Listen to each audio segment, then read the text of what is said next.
because I have one friend in Wroclaw which showed me Wroclaw nightlife.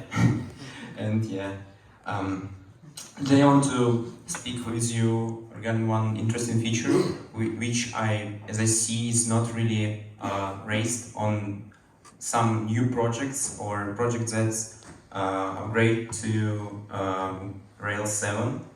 But I think it's quite interesting.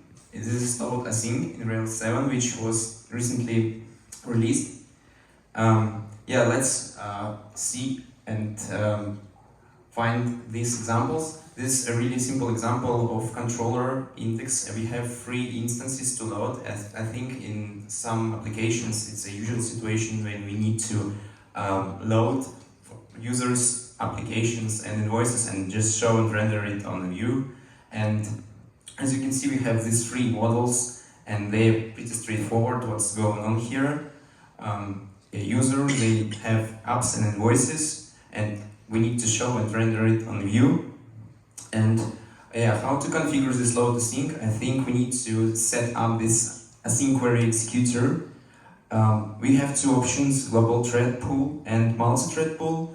The first option is suitable when your application uses only one database, and the second one you can use if you have multiple databases, and you can configure this maximum pool size per each of these databases in database YAML.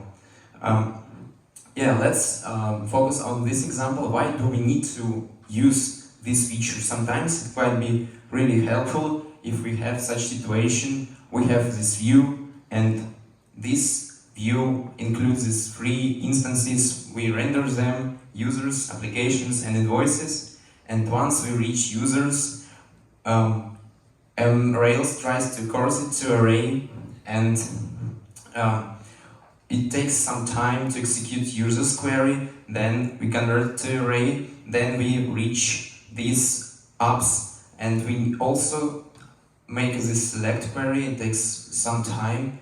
Then we have to convert it to array, and at the end we reach these invoices, and then this whole process is repeated.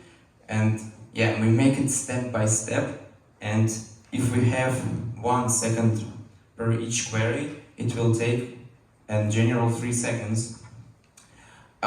We can just try to change the bit and make in controller try to convert it to array from the start, but it doesn't really help us because it just moves this process of converting to array to a controller method, but it doesn't really help because we still need to make it step by step, load users and apps and invoices in the end.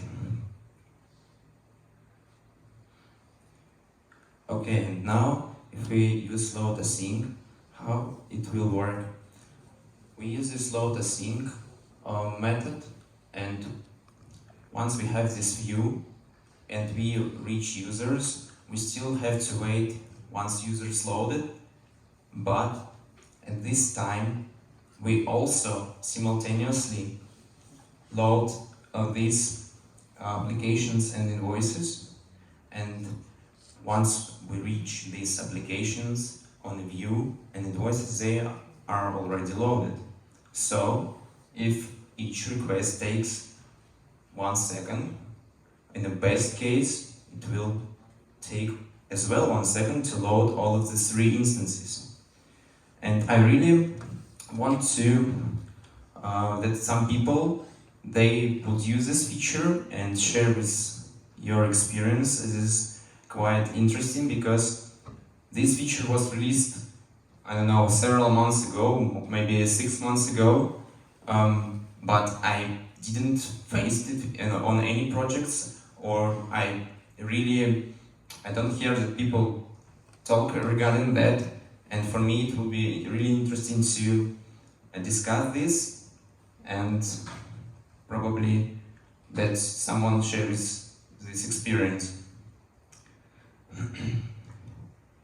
Okay, and this slide is quite interesting. This is evaluation of languages. Yeah, and as you can see, yeah, we are evaluating and Ruby at the end.